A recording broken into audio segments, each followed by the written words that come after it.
पंतप्रधान नरेंद्र मोदी यांनी सुरू केलेल्या खासदार आदर्श गाव विकास योजनेअंतर्गत नागपूरचे खासदार आणि केंद्रीय दळणवळण मंत्री नितीन गडकरी यांनी नागपूर जिल्ह्यातलं 5 गाव दत्तक घेतलंय।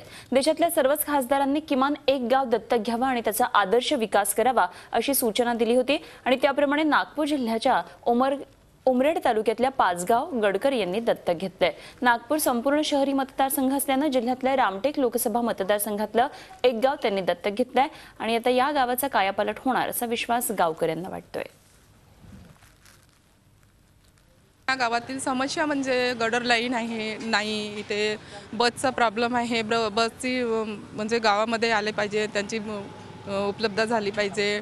पुन्हा अजून स्ट्रीट लाईट नाही। गावामध्ये लाईट असतो परंतु शेतीमध्ये मात्र लाईट नसते, त्याच्यामुळे पाणी देता येत नाही। कधी कधी परिस्थिती अशी असते की 24 तास सुद्धा भारनियम केल्या जाते आणि शेतीला पाणी देता येत नाही, त्याच्यामुळे आमची उभी फसल सुद्धा वाळून जाते। रोड व्हायला पाहिजे, सिमेंट रस्ता व्हायला पाहिजे आणि पर्यावरणाने थोडीशी त्यांना विचार करून NOC द्यायला पाहिजे प्रेशरवाल्यांना, की त्यांनी आपले जे मशीन चालू असताना पाणी चालू ठेवायला पाहिजे।